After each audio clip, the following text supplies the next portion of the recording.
spring like to have that start and then go down with the injury, not be able to play in the spring game? Take us through that. Well, it's never good, going out. Just a bit. Can you move up just a bit? Yeah, thank you. It's never good, not practicing, going out with an injury, especially, coming somewhere new and having to prove yourself again. So it was tough, but, I fought through it, got back healthy, and got prepared for, fall camp. So what did you do in the summer to make sure that missing half the spring wasn't a setback for you when you got on football? Well, coming to a new program, obviously having to learn the playbook, dove into the playbook, focused more on the technique, did the, unseen hours, unrequired work. So, doing the little things to make sure when fall camp came around, I was, full ready to go. Perry was just talking about need safeties who are capable of playing all three spots out there. How comfortable do you feel, whether it's nickel or pine or stuff? I'm very comfortable. At my previous school, played everything. So just, showing that versatility, I feel like, that's like, at my best, and that's something that I do. John, what makes you a better fit at adjuster over nickel when you were playing? Well, like you said, just a few minutes ago, being versatile, I feel like, I can play back in the post. I feel like, I can cover man-to-man. I feel like I can do, everything. So wherever I'm needed, that's where I'm going to go. Jihad, at the Big Ten meetings, I asked Ryan Day, who's a breakout guy? Who are players that you can't wait to see play? He said Trey Henderson because of his injuries. He said Sonny, and he said you. You feel like you've earned your spot? I wouldn't say I earned anything because, still going through camp, still doing that. But I really, want to thank Coach Dave for, putting that out there. So, I got something to show come this upcoming season. What do you envision your role being this year? Obviously running with the first team. Like, what do you think your role is going to be this year?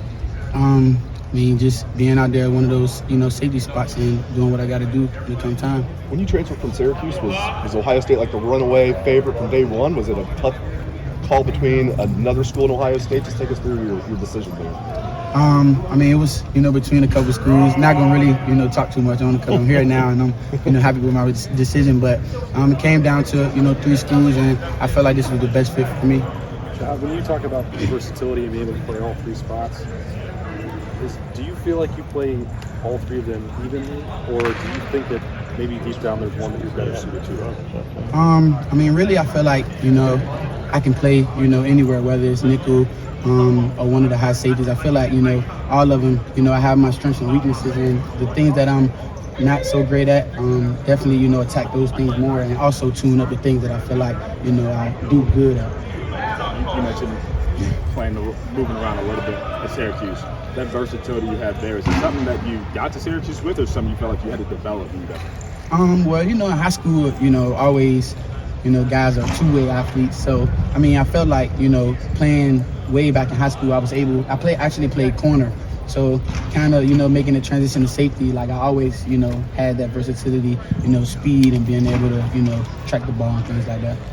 John, Sonny Styles in a nutshell. What do you see when you see Sonny Styles? Sonny, big guy, young too. I didn't even know Sonny was, that young. Coming in, and last year I think they say he was just turned 18 or something like that. So, Sonny a big guy, and he got some very special talent. So, can't wait to see Sonny play and be out there with him. Yeah, the very special talents. The way you define very special talents, guy who's also a football player. How would you define those? What stands out about his special talents? Being big and able to move how he moves. Like, it's not a lot of guys, that's that big and, can move how he move. And like I said, the versatility, being able to play, everywhere on the field.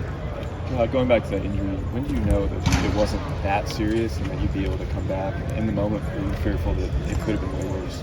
A lot of times in the moment, when you, feel something or like tweak something, it's like, kind of thinking of the worst. But, once, talking with the trainers and things like that, got the diagnosis, I knew that it wouldn't be, something long lasting. Just had to, put those, hours in the training room and make sure that I was back prepared for our camp.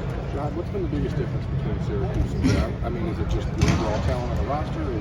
Is it scheme? Is it intensity? What is the one thing that maybe has been the biggest adjustment for you to make? I can say the culture. Fight, like not just that, you know, the brotherhood and the competition, like day in and day out. Like, you know, Rennes do every day. Like, you can't have a bad practice or a bad day because the guy across from you is another, you know, top guy in the country. So you got to bring it every day. Does that seem to be the difference between Syracuse and here, kind of the attitude as far as aggressive and battling it out with one another? I mean, most definitely. I mean, you know, there too, you know, we competed, we battled out, but, you know, at Ohio State, you know, playing every year for a national championship, like that's something different. That's with, you know, those games that we have to win, you know, team up north, like that's a different mindset. So it's kind of like, you know, a difference from here and there. Like, you got to bring it every day, both places, but here it's like you playing for way more.